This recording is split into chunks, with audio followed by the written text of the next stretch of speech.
नमस्कार, मैं हूं सौरभ त्रिपाठी। आप देख रहे हैं इंडिया न्यूज राजस्थान। बुलेटिन की शुरुआत खास खबर से करेंगे और बड़ी जानकारी के साथ करेंगे, इलेक्शन ब्रेकिंग के साथ। बड़ी जानकारी आपको बता दें कि निर्दलीय रविंद्र सिंह भाटी का बयान सामने आया है। ये बड़ी जानकारी इस वक्त की आपको बता दें कि कहा उन्होंने कि हरीश चौधरी ने माहौल खराब किया है। तो बड़ी जानकारी इस वक्त की आप देख पा रहे हैं, थोम्बली समेत कई जगहों पर माहौल खराब किया है, चुनाव आयोग को संज्ञान लेना चाहिए, भाटी ने कहा है। बड़ी जानकारी, ये बड़ी जानकारी इस वक्त की ब्रेकिंग न्यूज आप देख रहे हैं कि माहौल खराब करने का आरोप लगाया गया है। निर्दलीय रविंद्र भाटी का बयान सामने आया है। निर्दलीय प्रत्याशी हैं, उन्होंने कहा है कि माहौल खराब करने का आरोप लगाया है। बड़ी जानकारी, तो कहा कि हरीश चौधरी ने माहौल खराब किया है।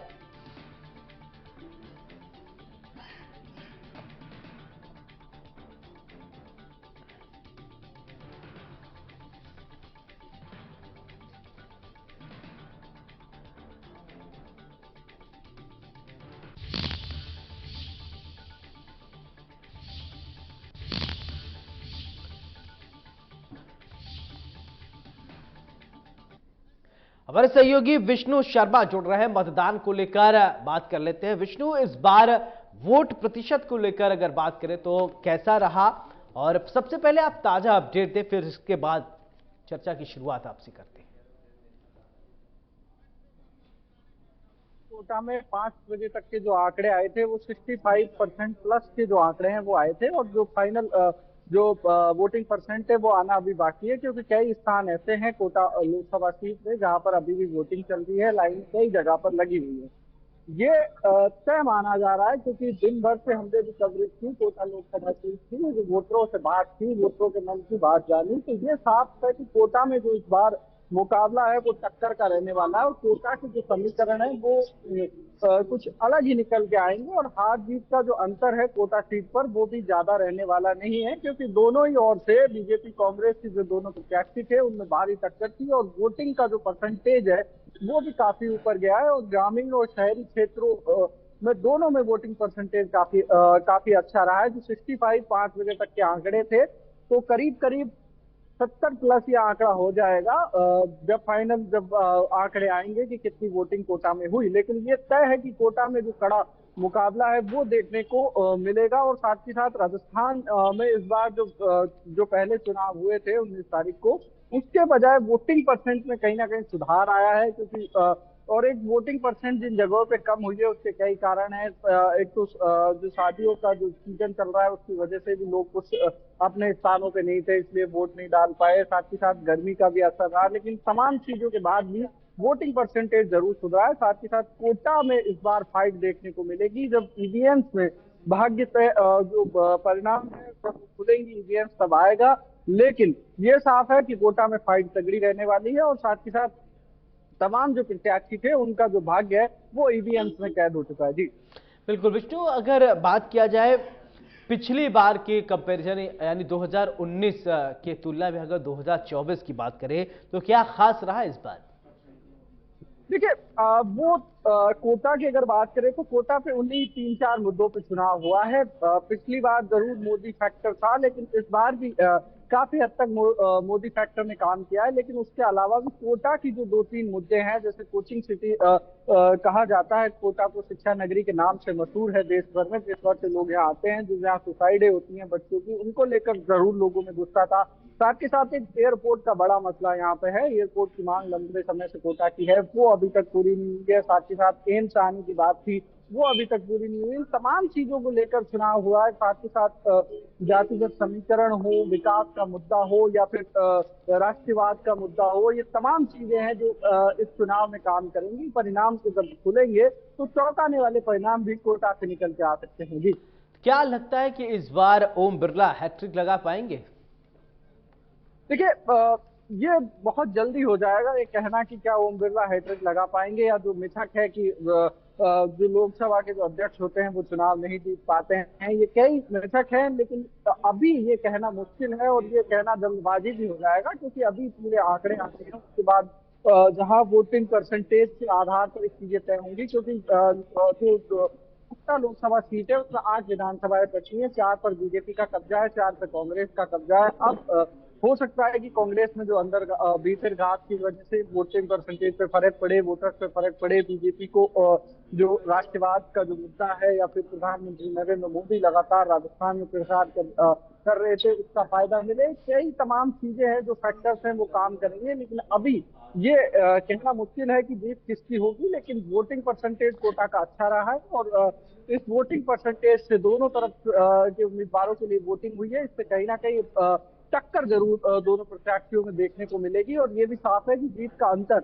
इतना अधिक नहीं रहेगा जितना कि 2 से 3 लाख जीत का अंतर नहीं रहेगा। जीत का अंतर भी 1 लाख के अंदर ही अंदर रहेगा। 50-60 हजार के आसपास का जो अंतर है वो यहाँ पर देखने को मिल सकता है। विष्णु, अगर बात किया जाए कि पहले चरण के मतदान में आपने देखा और वहां कवरेज हमने दिखाया, और दूसरे चरण का भी मतदान, क्या नया आपको देखने को मिला इस बार वोटर्स में? देखिए, पिछली बार वोटर्स में उत्साह कम था, और इस बात का कहीं ना कहीं तमाम पार्टियों ने ध्यान भी रखा। इस बार जब दूसरे चरण का चुनाव हुआ है तो राजस्थान में तमाम जो पार्टियों के नेता हैं वो भी एक्टिव रहे। उन्होंने कहा लोगों को कि आप घर से बाहर निकलिए, वोट डालिए। साथ ही साथ जो चुनाव आयोग है उसने भी पूरी कोशिश की इस बार की जो वोटिंग परसेंटेज पिछली बार कम रहा था उसको किसी ना किसी तरीके से बढ़ाया जाए। तमाम चीजों को मिलाकर के वोटिंग परसेंटेज में बढ़त जरूर कुछ जगह हुई है, लेकिन ये फैक्टर साफ है कि राजस्थान में 25 सीटों पर चुनाव संपन्न हो गए हैं, और ये इन 25 सीटों में क्या कुछ रहता है ये देखने वाली बात होगी। लेकिन ये तय है कि राजस्थान के परिणाम इस बार चौंका सकते हैं। कई सीटों पर राजस्थान की कई सीटों पर त्रिकोणीय मुकाबला है, कई सीटों पर सीधी टक्कर है। तमाम चीजें अभी बाकी हैं। जब पूरी तरह से आंकड़े निकल के आएंगे फिर जाकर जब चीजें साफ होंगी। जी बिल्कुल। अगर इस बार बात किया जाए, जैसे कि आप कोटा में कह रहे थे, स्टूडेंट वहां पे बहुत ज्यादा रहते हैं और शिक्षा नगरी भी है, कोचिंग नगरी है, तो क्या जो न्यू वोटर्स थे, फर्स्ट टाइम वोटर्स थे, उनके अंदर किस तरीके का उत्साह देखने को मिला? वोटर सभी तरह के निकल के आए कोटा में, क्योंकि जैसा कि मैंने आपको बताया कि 5 बजे तक का जो मतदान था वो 65% से प्लस था। 5 बजे के बाद 1 घंटे तक और मतदान हुआ, उसके बाद भी कई स्थानों पर वोटिंग चल रही है। तो सभी वर्ग के जो लोग हैं वो वोट डालने आए, पोलिंग बूथ पर पहुंचे। युवाओं के अंदर एक अलग जोश देखने को मिलता है, क्योंकि जब मैं सुबह 6 बजे पोलिंग बूथ पर पहुंचा था तो बहुत सारे युवा वहां पर मौजूद थे, और वो इंतजार कर रहे थे। ये कह रहे थे कि हम पहली बार वोट डालने आए हैं और सबसे पहले वोट डालेंगे। तमाम चीजें हैं, राष्ट्रवाद का मुद्दा हो, कोटा के लोकल मुद्दे हो, तमाम तरह की चीजें हैं। उम्मीदें लोगों को कई हैं, लेकिन अब परिणाम के बाद जब ईवीएम में भाग्य तमाम जो प्रत्याशी हैं उनका कैद हो चुका है, अब जब वो ईवीएम खुलेंगी तब तस्वीरें साफ होंगी। जी बिल्कुल।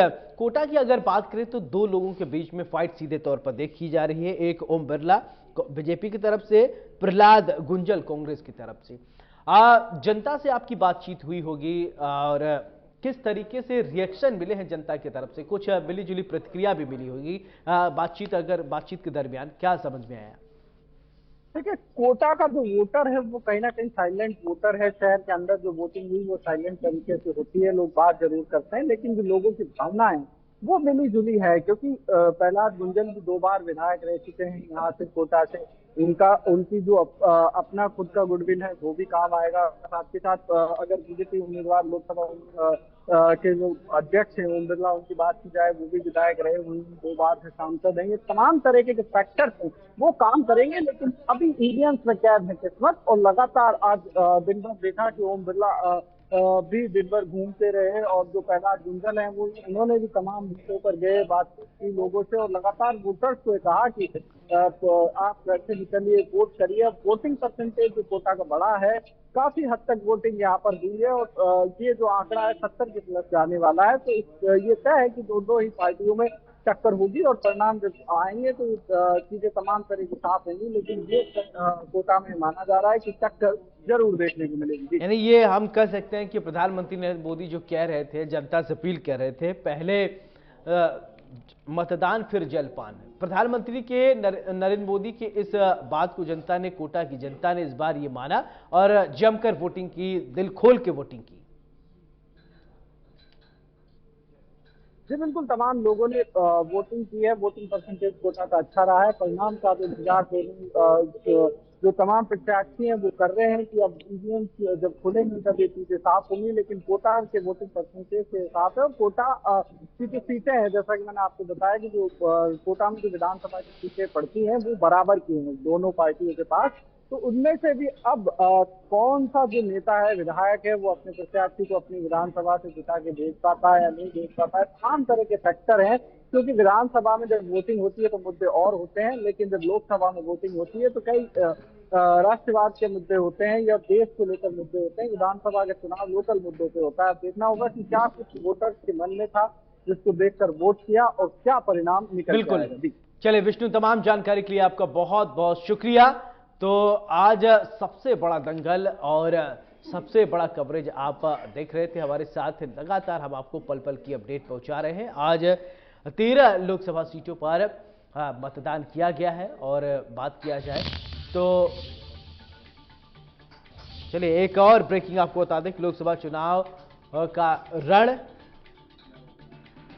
दूसरे फेज की वोटिंग संपन्न हो गई है, पूरी हो गई है। बड़ी जानकारी आपको बता दें कि इस बार 13 लोकसभा सीटों पर आज मतदान हुआ है। अगर कांटे की टक्कर की बात करें तो सबसे पहले बात करते हैं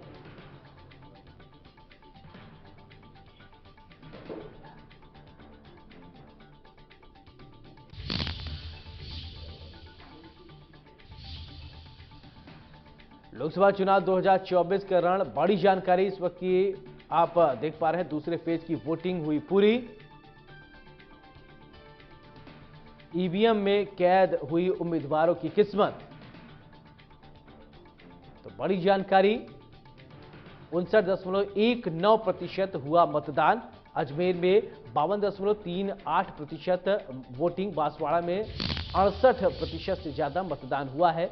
बड़ी जानकारी इस वक्त आप देख पा रहे हैं। लोकसभा चुनाव 2024 का जो दूसरे फेज का मतदान था वो संपन्न हो गया। दूसरे फेज की वोटिंग हुई पूरी। बड़ी जानकारी इस वक्त आप देख पा रहे हैं। ईवीएम में कैद हुई उम्मीदवारों की किस्मत। अब 4 जून को मतदान होगा।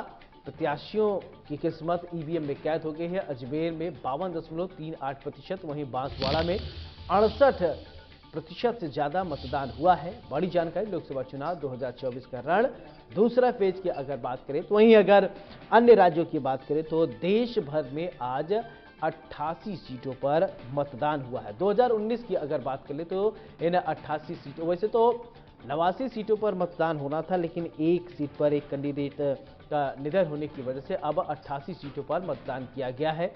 अगर बात किया जाए 2019 की तो 2019 में इन 88 सीटों पर बीजेपी ने 50 सीटों पर जीत दर्ज की थी और एनडीए घटक दल जो है वो 8। और वहीं कांग्रेस की अगर बात कर ले तो कांग्रेस ने 21 सीटों पर जीत गई थी। लेकिन इस बार क्या होता है ये देखने वाली बात होगी। ईवीएम में कैद हुई उम्मीदवारों की किस्मत। तो बड़ी जानकारी अब तक बताया जा रहा है कि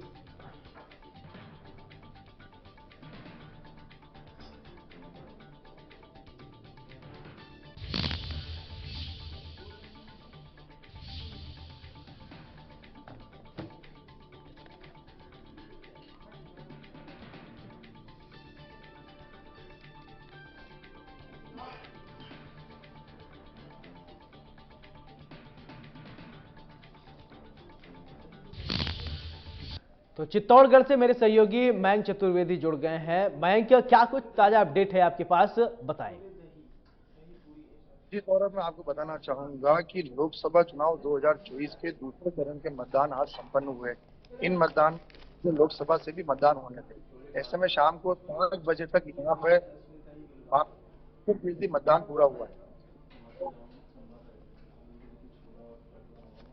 मयंक, अगर मतदान प्रतिशत की बात करें तो इस बार मतदान पहले से ज्यादा हुआ है 2019 से या कम हुआ है, इसके विषय में बताएं।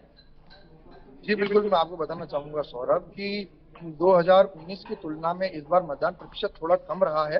लेकिन जो पहला चरण था लोकसभा चुनाव का 19 तारीख का, उसमें जो मतदान का प्रतिशत रहा उससे ये निर्वाचन विभाग और दोनों ही पॉलिटिकल पार्टियों द्वारा किए गए प्रयासों से ये मतदान का प्रतिशत बढ़ा है। जनता से आपकी बात हुई होगी, क्या कुछ रुझान मिला, हवा किस तरफ बह रही थी, क्या आपको लगा? क्योंकि आप लगातार ग्राउंड जीरो पर रहे, लोगों से बातचीत हुई होगी, लंबी बातचीत हुई होगी, तो थोड़ा विस्तार से बताएं। जी बिल्कुल, मैं आपको बताना चाहूंगा सौरभ कि चुनाव के पहले दूसरे चरण चुनाव का जो प्रचार था वो परसों 24 तारीख को थम गया था। उसके बाद जो प्रचार चल रहा था वो डोर टू डोर चल रहा था। लेकिन ऐसे में ये देखा जाए कि हम लोग जनता से अपन बात करते हैं, जनता से बात करने के बाद जो निर्णय आ रहे थे वो निर्णय अभी लेने के योग्य नहीं। अभी हम ज्यादा इस बारे में ज्यादा चर्चा करना जल्दबाजी का है। बिल्कुल। बैंक अगर बात किया जाए, इस बार कई छुटपुट खबरें जो आती रहती, ईवीएम में गड़बड़ी या इस तरीके की खबरें, अगर इस तरह की खबरें आई तो जनता के बीच में किस तरीके की प्रतिक्रियाएं आपको देखने को मिले? क्या ऐसी खबरें आई क्या? जी बिल्कुल, ये भी मैं आपको बताना चाहूंगा सौरभ कि कहीं एक दो जगह पर ईवीएम में थोड़ी सी खराबी हुई थी, जिसे निर्वाचन विभाग ने मुस्तैदी से वापस सही करके तुरंत चालू कर दिया था। बिल्कुल। मयंक, अगर बात किया जाए, इस बार निर्वाचन आयोग की तरफ से सारी व्यवस्थाएं पुख्ता कर ली गई थी और इसके बाद मतदान कैसा रहा? जी, ये सबसे इम्पोर्टेंट बात आपने बोली है सौरभ, क्योंकि पहले चरण 19 तारीख को संपन्न हुए थे, जिसमें मतदान प्रतिशत गिरा था और उसके बाद से ही निर्वाचन विभाग लगातार प्रयास में जारी था और जिला निर्वाचन अधिकारी आलोक रंजन ने भी लगातार अलग अलग माध्यमों से जनता से मतदाताओं से अपील की थी कि अधिक से अधिक संख्या में मतदान करें और काफी हद तक इसमें सफलता भी हासिल हुई है, क्योंकि मतदान का प्रतिशत बढ़कर आज शाम 5 बजे तक करीब 62% हो चुका था और फाइनल आंकड़े आने की आ शहरी क्षेत्रों में ज्यादा मतदान हुए, मतदाता घर से ज्यादा निकले, या ग्रामीण क्षेत्रों के मतदाताओं ने ज्यादा मतदान किया? जी बिल्कुल, ये भी काफी जानने लायक बात है सौरभ। इसमें शहरी और ग्रामीण क्षेत्र दोनों में ही इस बार मतदान के प्रति जागरूकता दिखाई दी है और सभी वर्ग के लोगों ने इस बार मतदान का प्रयोग किया है। चाहे पहले बार के वोटर ले लें, युवा या फिर बुजुर्गों की बात करें या फिर दिव्यांगों की बात करें या महिलाओं की बात करें, सभी वर्गों के वोटरों ने अपना मतदान सजगता से दिया है। बिल्कुल। मैं मुद्दे क्या रहे, जनता से बातचीत हुई, किन मुद्दों को वो लेकर ज्यादा प्रभावित है? क्या क्षेत्रीय मुद्दे या फिर राष्ट्रीय मुद्दे? किन मुद्दों को लेकर जनता ने वोट कास्ट किया? जी बिल्कुल, ये भी मैं सौरभ आपको बताना चाहूंगा कि जैसे कि ये लोकसभा चुनाव है, लोकसभा चुनाव केंद्र की राजनीति को तय करता है। ऐसे में यहाँ पर जो स्थानीय मुद्दे थे उन मुद्दों के ऊपर चुनाव नहीं हुआ, ये मुद्दे केंद्र सरकार केंद्र के मुद्दों पर चुनाव हुआ है, जी। लोगों की सरकार से और विकास अगर जी बोलिए बोलिए, अपनी बात कंप्लीट कीजिए मयंक। जी बिल्कुल, मैं आपको वही बता रहा हूँ कि ये केंद्र सरकार और केंद्रीय मुद्दों के ऊपर जो केंद्र की नीतिगत चुनाव संपन्न हुआ। अब जैसे कि बहुत सारे से केंद्र सरकार की योजनाएं, जैसे ईआरसीपी को लेकर भी लोगों में बहुत ज़्यादा क्यूरियोसिटी रही। राजस्थान के लिहाज से अगर बात किया जाए, वहीं ट्रिपल तलाक को लेकर, फिर इसके अलावा और कई सारे मुद्दे जो हैं, सीए के मुद्दे को लेकर और जम्मू कश्मीर से अनुच्छेद 370 हटाने को लेकर, क्या ये सब चीज़ें भी लोगों के जहन में रही या कुछ अलग ही देखने को मिला? जी सौरभ, ये सभी मुद्दे इन चुनाव में, मतलब इस चुनाव में इन मुद्दों ने भी फैक्टर किया है। इससे जुड़े हुए वोटरों और मतदाताओं ने भी उन्हीं मुद्दों के ऊपर अपना मतदान किया। चलिए मयंक, तमाम जानकारी के लिए आपको बहुत बहुत शुक्रिया।